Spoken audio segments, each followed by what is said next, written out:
Hello friends, आप सभी का स्वागत है ऑल इंडिया क्लासेस में। दोस्तों, हम लोग पिछले लेक्चर में देखे थे 100 से लेकर 200 तक का बायो का जो भी एमसीक्यू था वो मैंने करवा दिया था। ठीक है, तो आज हम लोग देखेंगे 200 से 300 के बीच में। ठीक है, पर डे ये सीरीज चलेगा। करीब आपका बायोलॉजी का 1000 से क्वेश्चन के आसपास में कराया जाएगा। ठीक है, चलिए शुरू करते हैं आज का पहला लेक्चर। चलिए, आज का पहला प्रश्न क्या बोलता है कि निम्नलिखित में से कौन सी विधि है ना, कौन सी विधि फसलों के लिए जल उपलब्धता में वृद्धि हेतु सिंचाई की नई पहल का हिस्सा है? कौन सी विधि जो है ना, फसलों के लिए जल उपलब्धता में वृद्धि हेतु सिंचाई की नई पहल है? तो कौन सा है? वर्षा जल संचयन और जल ग्रहण प्रबंधन, है ना। चलिए, स्वपोषी खाद्य श्रृंखला में प्रथम पोषण स्तर पर क्यों रखा जाता है? जो स्वपोषी होता है, स्वपोषी को खाद्य श्रृंखला में प्रथम पोषण स्तर पर क्यों रखा जाता है? क्यों रखा जाता है जी? क्योंकि वे अकार्बनिक पदार्थों से भोजन बनाते हैं। क्या करते हैं? क्योंकि वे जो होते हैं अकार्बनिक पदार्थों से भोजन बनाते हैं। चलिए आगे देखते हैं। बोलता है कौन सा जीव जो है स्थलीय जलीय पारिस्थितिक तंत्र का प्रमुख संकेत है?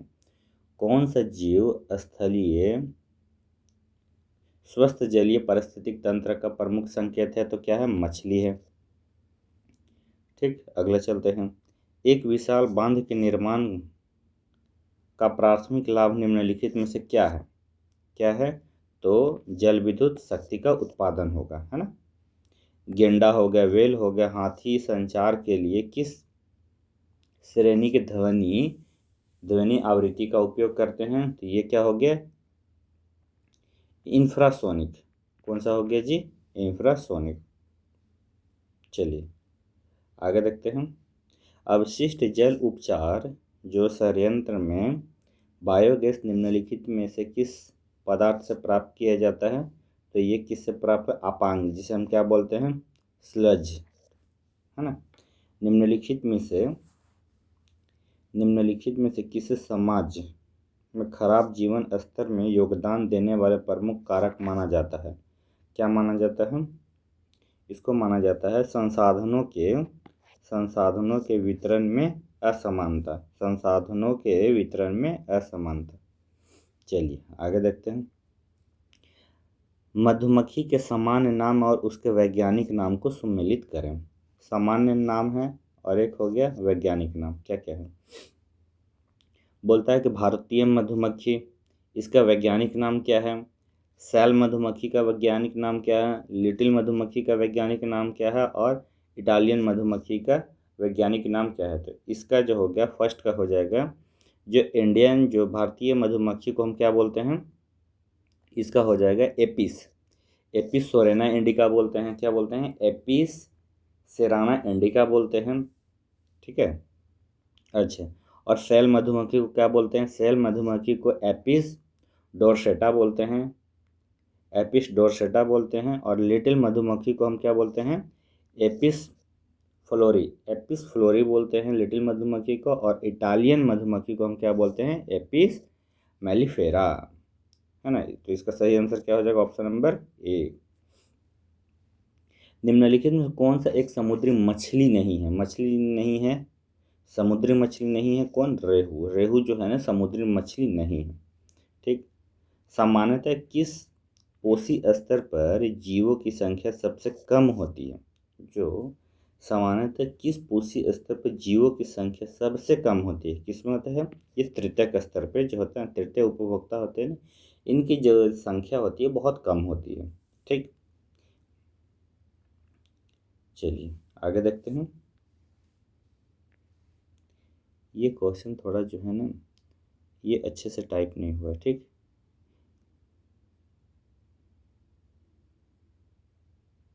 इसको हटा दीजिए। ये क्वेश्चन को हटा देना है, ये थोड़ा अच्छे से टाइप नहीं हुआ है। ठीक है, चलिए आगे देखते हैं। निम्नलिखित में से क्या जैविक आवर्धन का कारण बन सकता है? निम्नलिखित में से क्या जैविक आवर्धन का कारण बन सकता है? तो क्या बन सकता है जी? पड़कनाशी। कौन सा? पीड़कनाशी। वे पदार्थ जो बैक्टीरिया या फिर सैप्रोफाइट की क्रिया द्वारा विघटित नहीं हुई है लेकिन भौतिक प्रतिक्रियाओं द्वारा किसी तरह से विघटित हो गए, उन्हें क्या कहते हैं? वे पदार्थ जो बैक्टीरिया या फिर सैप्रोफाइट की क्रिया द्वारा विघटित नहीं हुए लेकिन भौतिक प्रतिक्रिया द्वारा किसी भी तरीके से विघटित हो गए, उसे क्या बोलते हैं? उसे हम बोलते हैं अजैव निम्नीकरण। क्या बोलते हैं? अजैव निम्नीकरण। ठीक है, चलिए। निम्नलिखित में से कौन सा फसल के लिए एक जैविक प्रतिरोध नहीं है? निम्नलिखित में से कौन सा फसल के लिए अजैविक प्रतिरोध नहीं है? तो कौन सा नहीं है जी? कीट है। निम्नलिखित में से कौन से जीव अश्रव्य ध्वनि उत्पन्न करते हैं? कौन करते हैं? व्हेल और हाथी, है ना। चलिए आगे देखते हैं। जलीय जीव जो होता है, जलीय जीव स्थलीय जीवों की तुलना में तेजी से श्वसन क्यों लेते हैं? जो जलीय जीव होते हैं, जो जल में रहते हैं और स्थल पर जो रहते हैं, धरती पर रहते हैं, उनकी तुलना में तेजी से सांस क्यों लेते हैं जलीय जीव? क्योंकि जो होता है क्योंकि जल में घुली हुई ऑक्सीजन की मात्रा जो होता है अत्यधिक निम्न होती है। ठीक है, चलिए। भारत में जैव विविधता जो होता है हॉटस्पॉट मुख्यतः स्थित है। हॉटस्पॉट कहाँ स्थित है? कौन सा है? पश्चिमी घाट एवं पूर्वी घाट में। पश्चिमी घाट एवं पूर्वी घाट। मांस उत्पादन के उद्देश्य से पाले जाने वाले पोल्ट्री पक्षियों को क्या कहते हैं? क्या कहते हैं? बॉयलर कहते हैं। क्या कहते हैं? बॉयलर कहते हैं। निम्नलिखित में से कौन सी भारत के राजस्थान में जल संग्रहण की एक पारंपरिक विधि है ना? भारत के राजस्थान में जल संग्रहण की एक पारंपरिक विधि है, तो क्या है? जोहड़ है। क्या है? जोहड़ है। ठीक है, चलिए आगे देखते हैं। निम्नलिखित में से कौन सा जो है अजैविक कारक कृषि उपज में भंडार हानि के लिए जिम्मेदार है? कौन है जी? आर्द्रता है। क्या है? आर्द्रता है। एक किसान नदी के किनारे रहता है लेकिन उसके क्षेत्र में नहर तंत्र के जलाशय से अनियमित जल आपूर्ति मिलती है। ठीक है, सिंचाई के लिए उसे आदर्श रूप से क्या अपनाना चाहिए? बोल रहा है कि एक किसान है, नदी के किनारे रहता है लेकिन उसके क्षेत्र में नहर तंत्र को जलाशय से अनियमित जल आपूर्ति मिलती है। ठीक है, मतलब यहाँ कह रहा है ना कि अनियमित जल आपूर्ति मिलती है, तो सिंचाई के लिए उसे क्या अपनाना चाहिए? तो क्या अपनाना चाहिए जी?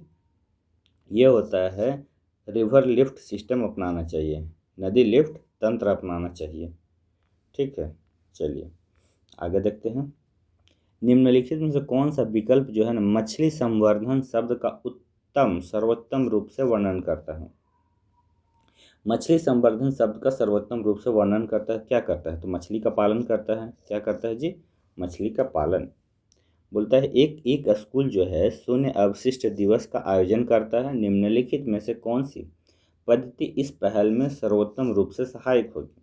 एक स्कूल शून्य अवशिष्ट दिवस का आयोजन करता है, तो कौन सी निम्नलिखित में कौन सी पद्धति इस पहल में सर्वोत्तम रूप से सहायक होगी? कौन सा होगी जी? ऑप्शन नंबर डी, केले के पत्ते या फिर पुनः प्रयोजक प्लेटों में भोजन परोसना। केले के पत्तों या फिर पुनः प्रयोजक प्लेटों में यानी कि रीयूजेबल चीज प्लेट में भोजन को परोसना, जिससे क्या होता है? वो क्या होता है? बायोडिग्रेडेबल शून्य अवशिष्ट हो जाएगा। अनाज के भंडारण के दौरान निम्नलिखित में से कौन सी एक जैविक हानि नहीं है? अनाज के भंडारण के दौरान निम्नलिखित में से कौन सी एक जैविक हानि नहीं है? कौन सी नहीं है? अनुपयोगी नमी के कारण हानि। अजैव निम्नीकरण अवशिष्ट पदार्थ को कम करने का प्राथमिक लक्ष्य क्या है?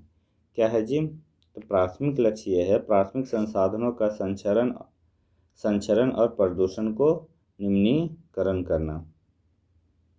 प्राकृतिक संसाधनों का क्षरण और प्रदूषण को निम्नीकृत करना। ठीक है, चलिए आगे देखते हैं हम लोग। खाद्य श्रृंखला के उस संबंध को क्या कहा जाता है जिन्हें शाखन रेखाओं की एक श्रृंखला के रूप में दर्शाया जाता है? उसे क्या कहते हैं? फूड वेब कहते हैं, खाद्य जाल कहते हैं। ठीक है।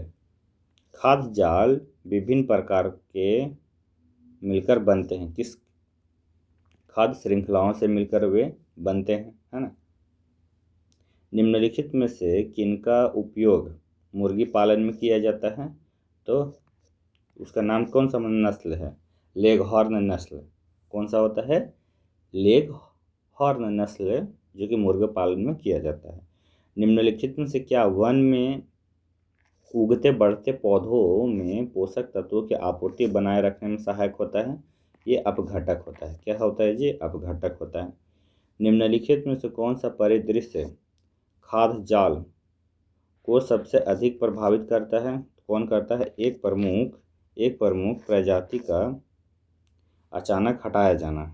ठीक है, चलिए आगे देखते हैं। निम्नलिखित में से कौन सा बड़े बांधों का एक प्रमुख पर्यावरणीय नुकसान है? क्या है? वनों का जलमग्न होना।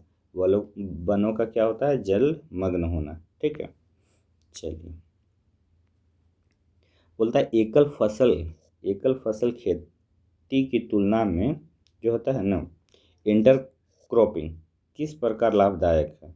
जो एकल फसल खेती की तुलना में इंटरक्रॉपिंग किस प्रकार लाभदायक है? तो ऑप्शन नंबर इसका ए इज द राइट आंसर। कहता क्या है कि पोषक तत्वों का जो होता है ना, कुशलतापूर्वक उपयोग करता है और रोगों के प्रसार को रोकता है।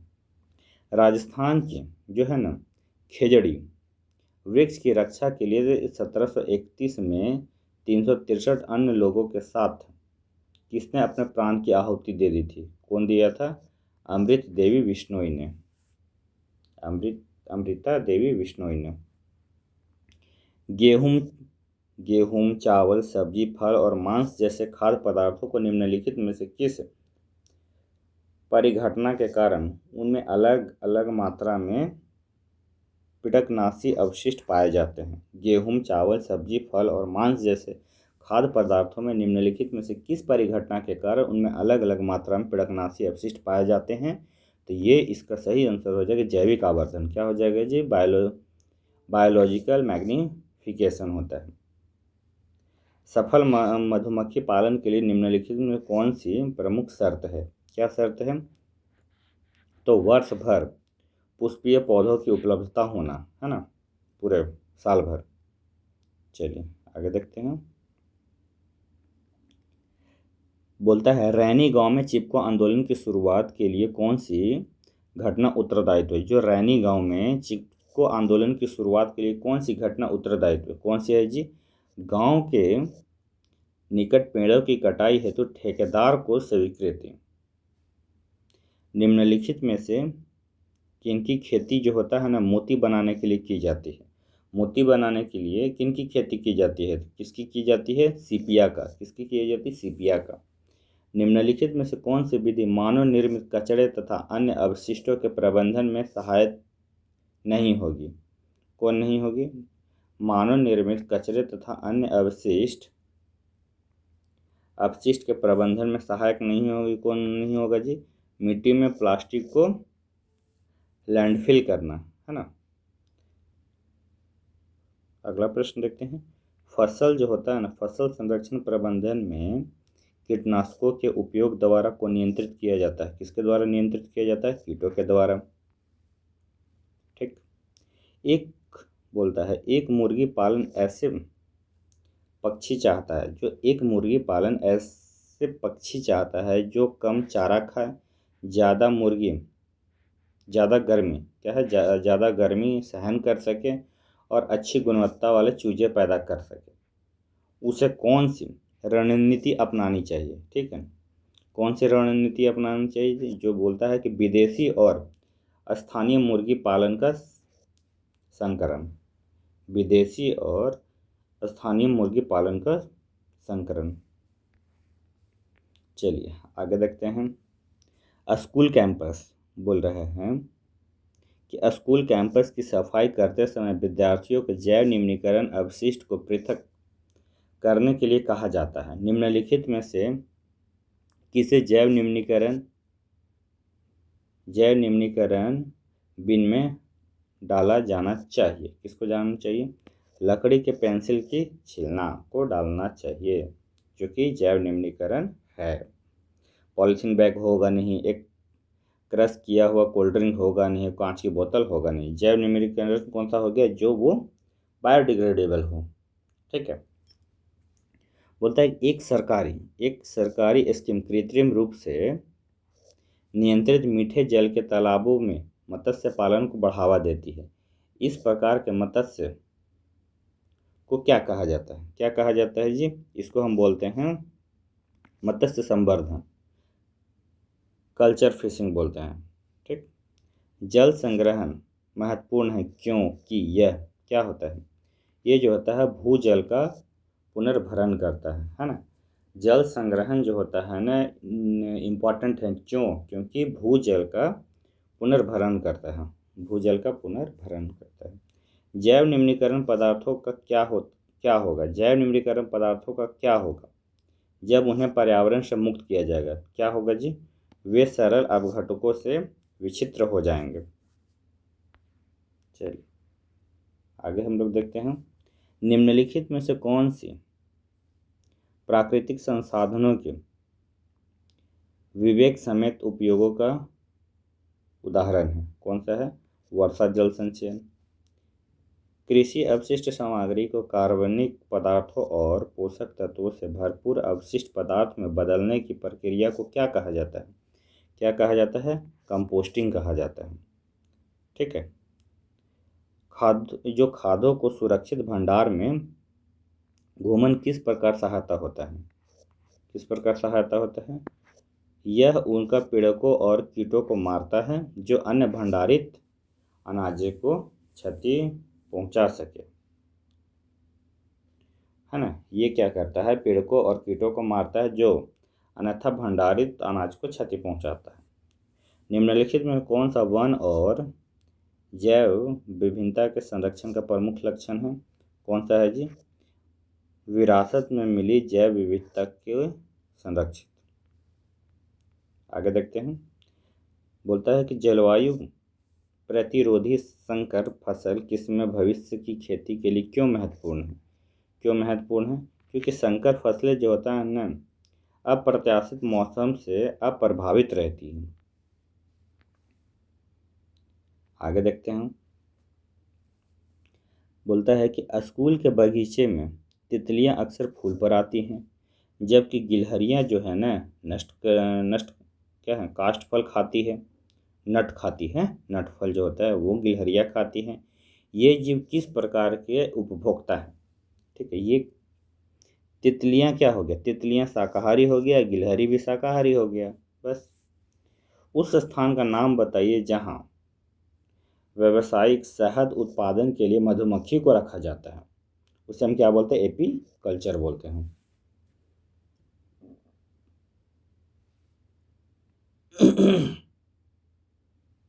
है ना। चलिए आगे देखते हैं। कीटों की कौन सी गतिविधि सीधे तौर पर पौधे के पोषक तत्वों को हानि का कारण बनती है? कौन सा होता है? कोशिका रस चूसना। चलिए चलिए पारिस्थितिक पर मिलाव करना है। अम्ल वर्षा, अपाचन, दंत क्षय और मधुमक्खी का डंक। ठीक है। तो इसका क्या हो जाएगा? जो अम्ल वर्षा होता है जिसका पीएच वैल्यू क्या होना चाहिए? अम्ल वर्षा का जो पीएच वैल्यू है ना 5.6 से क्या होना चाहिए? कम होना चाहिए। अम्ल वर्षा के लिए 5.6 से अधिक जलीय जीवन के लिए हानिकारक है। ठीक। अपचायन क्या होता है? ये जो होता है ना अपचायन जो होता है ना प्रति अम्ल अतिरिक्त अम्ल को प्रभावहीन करते हैं। फिर दंत क्षय क्या होता है? ये तब होता है जब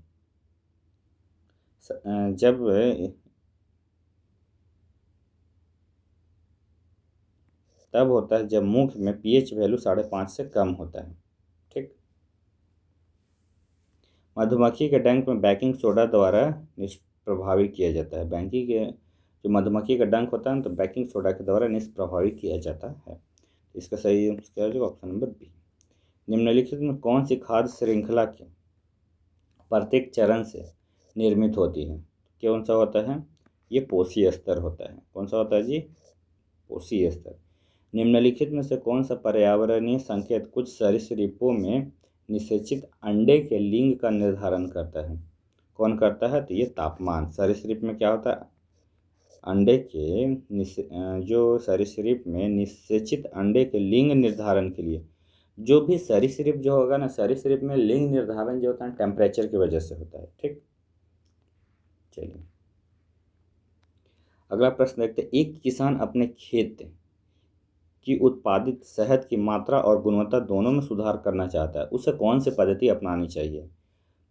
उसे यह सुनिश्चित करे कि मौसम में जो यह सुनिश्चित करे कि पूरे मौसम में मकरंद से भरपूर पुष्प खिलते रहें। अगर उसको अच्छी शहद की मात्रा बढ़ाना है, गुणवत्ता, तो वहाँ पे वो फूल खिलते रहना चाहिए। ठीक है, पूरे साल भर वहाँ पे फूल खिलते रहना चाहिए, तभी उसको शहद अच्छा गुणवत्ता वाला मिलेगा। फिर बोलता है कि जल के नीचे रहने के लिए, जो जल के नीचे रहने के लिए जंतुओं द्वारा किस गैस का उपयोग किया जाता है? किस गैस का? तो ये घुलित ऑक्सीजन का। गढ़वाल क्षेत्र में चिपको आंदोलन की प्राथमिक लक्ष्य क्या थे?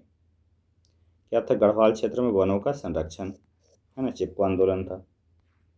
चलिए आगे देखते हैं। 1974 में गढ़वाल हिमालय में हुआ चिपको आंदोलन एक उदाहरण है। किसका उदाहरण है? समुदाय ने नेतृत्व में वृक्षों का संरक्षण किया था।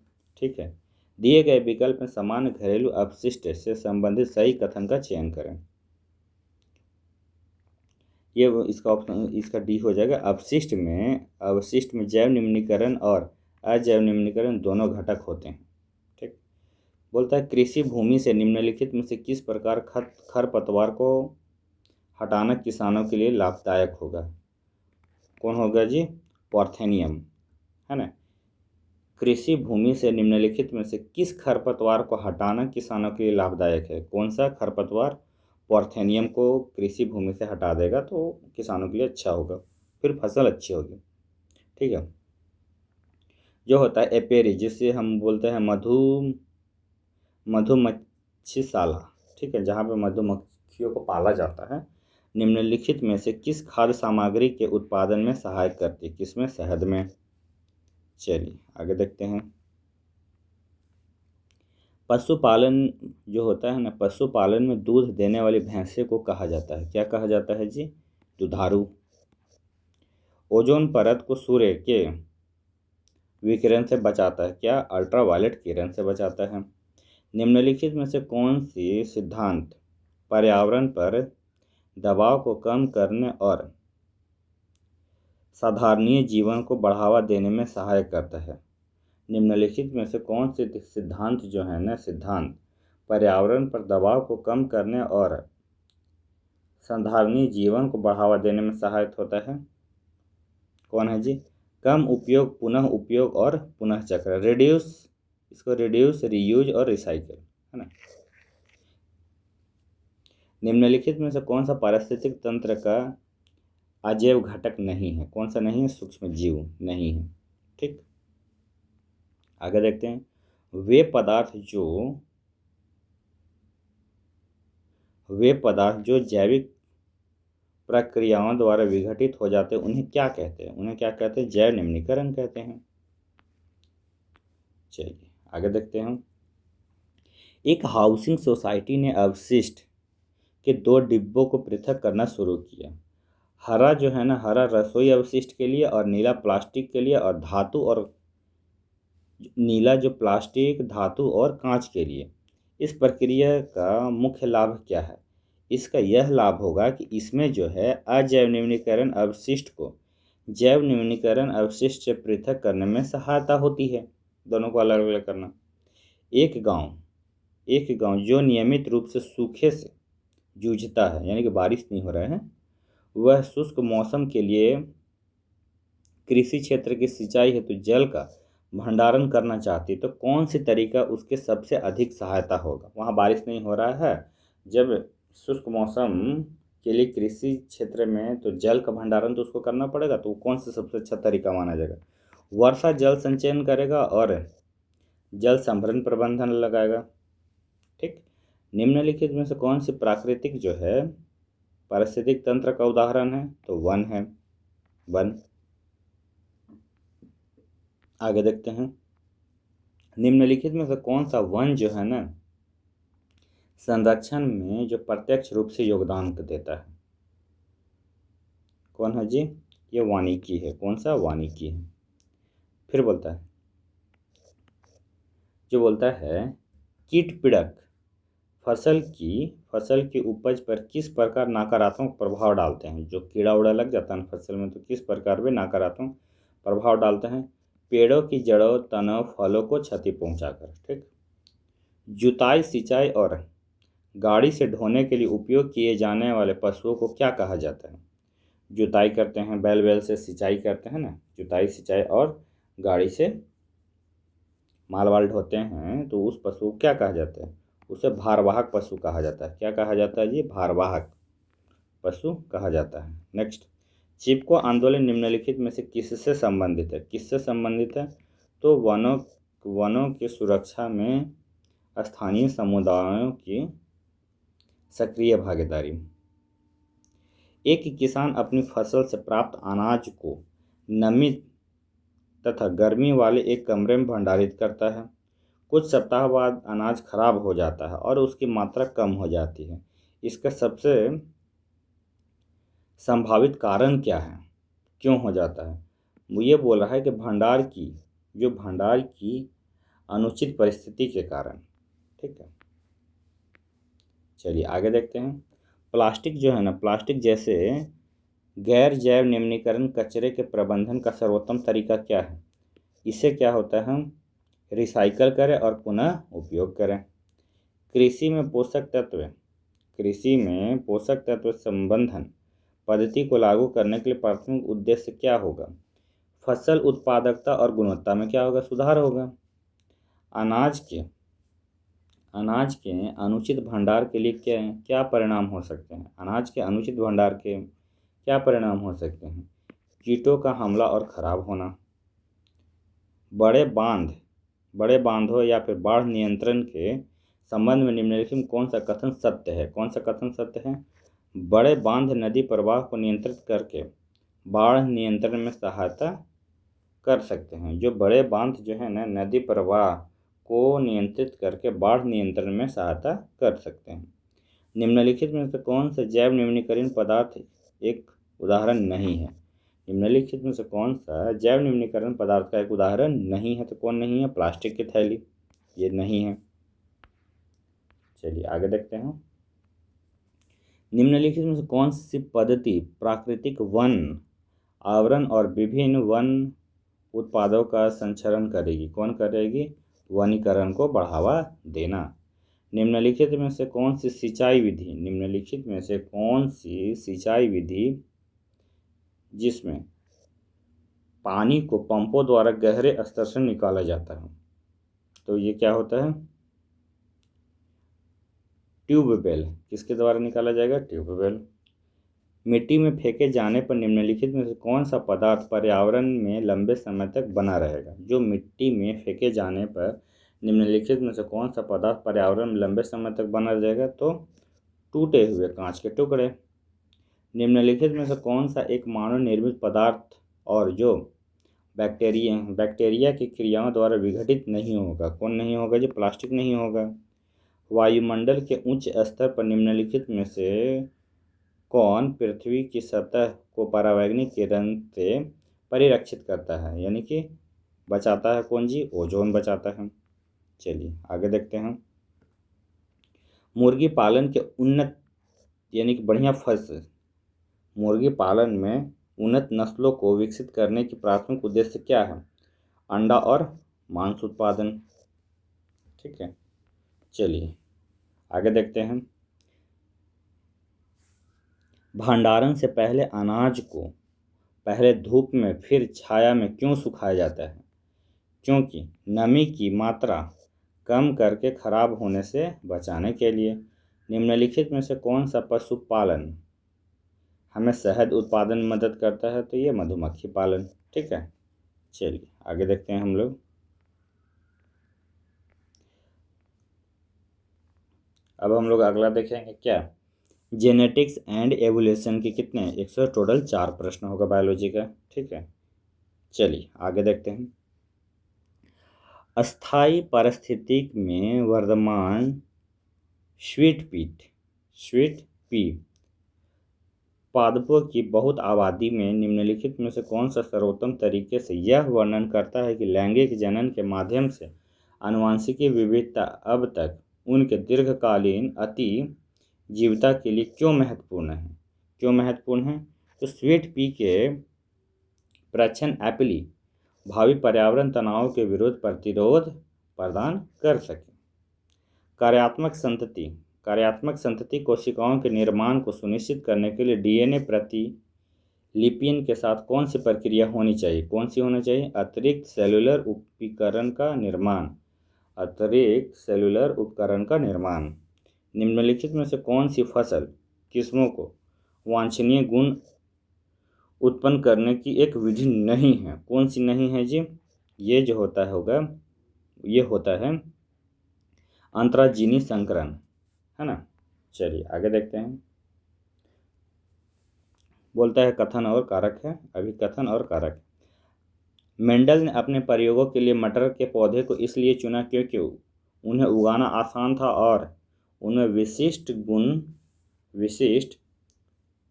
विपरीत गुण पाए जाते हैं। क्या ये बात सही है। दूसरा बोलता है मटर के पौधे लैंगिक रूप से प्रजनन करते हैं, जिसे मेंडल आसानी से संकरों को नियंत्रित कर पाए थे। इसका ये सत्य हो गए, ये सत्य है परंतु आर सत्य नहीं है। Option number A. उन्होंने मेंडल ने मटर के पौधे इसलिए चुना था क्योंकि उन्हें उगाना आसान था और उन्हें विशिष्ट विपरीत गुण पाए जाते हैं। उनमें क्या होता है, विशिष्ट विपरीत गुण पाए जाते हैं। मेंडल ने अपने एक संकरण से कौन सा नियम विमुक्त किया था, तो ये क्या होता है, लॉ ऑफ सेग्रेशन का, है ना, संपृथक नियम। निम्नलिखित में से किस जीव में खंडर और जीवाणु निर्माण दोनों होते हैं। किस में होते हैं, कवक में होते हैं। बोलता है अगला प्रश्न 295 नंबर, पशुओं में जो होता है ना, पशुओं में लैंगिक जनन के दौरान डीएनए की मात्रा दुगनी क्यों नहीं होती है। क्यों नहीं होती है, क्योंकि निषेचन से पहले दोनों युग्म आधे हो जाते हैं और युग्मज बनाता है। ठीक है, आगे देखते हैं। लैंगिक जनन द्वारा उत्पन्न आनुवांशिक विविधता का परिणाम निम्नलिखित में क्या है। क्या है जी, विकास है। निम्नलिखित में से कौन सा वंशागति के संबंध में मेंडल के निष्कर्षण को सही रूप से दर्शाता है। कौन दर्शाता है, प्रत्येक विशेषक 2 कारकों द्वारा नियंत्रित होते हैं। प्रत्येक जो होता है विशेषक 2 कारकों द्वारा नियंत्रित होते हैं। चलिए, प्रजनन की प्रक्रिया के दौरान डीएनए प्रतिलिपिकरण के बारे में निम्नलिखित कौन सा कथन गलत है। कौन सा कथन गलत है, तो यह डीएनए प्रतिलिपिकरण पूर्णतः त्रुटि रहित प्रक्रिया है, ये गलत बात है। निम्नलिखित में से कौन सा विकल्प यह सुनिश्चित करता है कि प्रत्येक पीढ़ी में डीएनए की मात्रा दुगनी न हो। कौन सुनिश्चित करता है, तो ये युग्मों का अपचयन, रिडक्शन, है ना। चलिए, ये रहा आज का लास्ट एवं अंतिम प्रश्न है। जीवों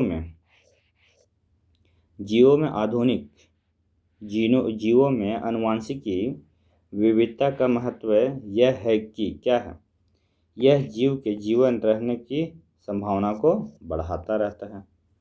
ठीक है, तो ये रहा आज का 200 से 300 के मतलब टोटल 100 MCQ, है ना। MCQ मैंने करा दिया। ठीक, चलिए अब मिलते हैं अगले लेक्चर में। अभी के लिए इतना ही काफ़ी। ठीक है, चलिए।